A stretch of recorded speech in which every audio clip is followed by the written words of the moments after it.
Hello friends, मैं खुशाल आप सभी का स्वागत करता हूं हमारे यूट्यूब चैनल पर। आज की हमारी डिक्टेशन है वॉल्यूम नंबर 14 से transcription number 288। Get ready, start. Sir, the new world order based on the philosophy of non-violence initiated by Gandhiji and incorporated in the 1996 Delhi Declaration. What happens to that commitment? We stand committed to that. It is true that we are having disarmament. Much has happened, much more needs to happen in the field of disarmament. The intermediate missiles, more or less, have been wiped out, and then there is seizable reduction in the other missiles, and so on. But there is nothing like total and complete disarmament yet in sight. Even today, the armaments that they have are enough to destroy the world many, many times over. So, what are we really talking about? We are talking about a very slow and very limited amount of disarmament that has been brought about. But what India stands for is total, complete disarmament, and not only disarmament in the sense of not having nuclear arms, but a world which is free from nuclear weapons, and also it is non violent. If you completely destroy nuclear weapons today, but after 10 years, if another kind of weapon, which may not be called nuclear but which may be something much more destructive than a nuclear weapon, suddenly emerges from somewhere, from some power, then you have not really contributed to the world of non-violence which you talked about in 1996. Therefore, it is not merely the negative aspect of doing away with nuclear weapons but positively creating a non-violent world to which President Gorbachev and Rajiv Gandhi committed their countries to in 1996.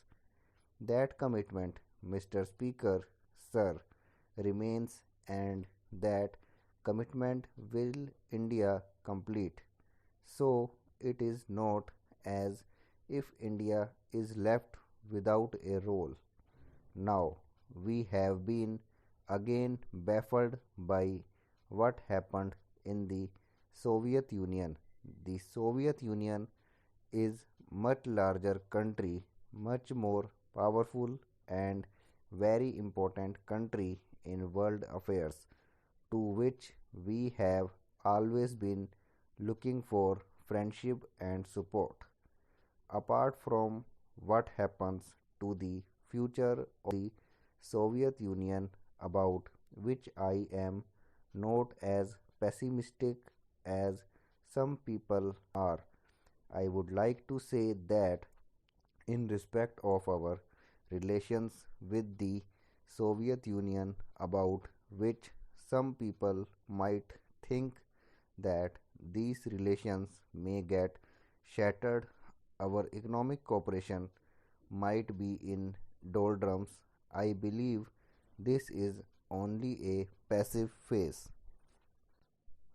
The relations between our two countries are not merely based on a treaty or on certain agreements, but we have subscribed to certain principles and I am quite sure that a large country like the Soviet Union just cannot go to pieces and just disappear.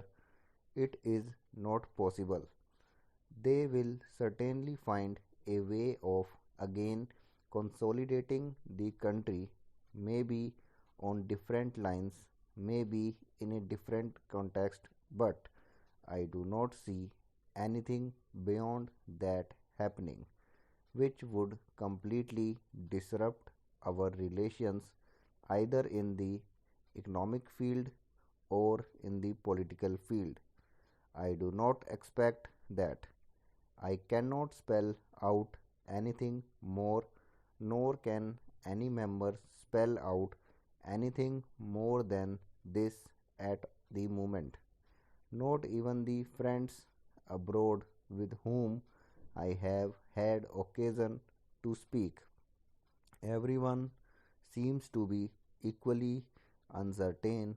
Everyone seems to be hopeful this minute, not so hopeful the next minute. But we would say, as friends of the Soviet Union, that the relations between the two countries are not going to be disrupted. We will certainly continue the relationship. There may be certain lacunae, for instance, in the supplies, in exports, and in the nitty gritty of our relations.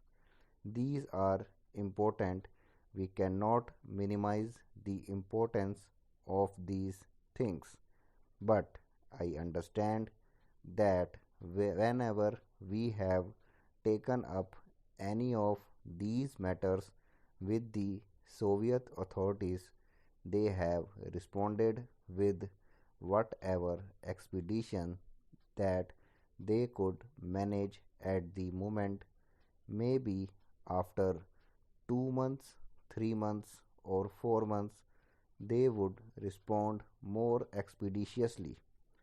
There had never been a cold shouldering on whatever we have taken to them.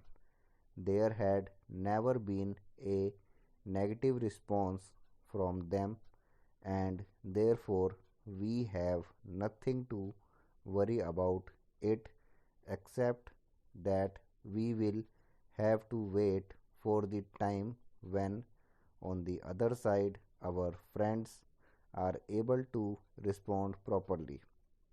That is all that I have to say about Indo Soviet relationship. Sir, the UN rule also has come up for some comments in the debate. I am sure that the UN has come into its own after all these changes. We have had a much more important role assigned to UN in the last 2 or 3 years, and in this role, in the assigning of this role, in the expansion of the UN role, we also have contributed our bit.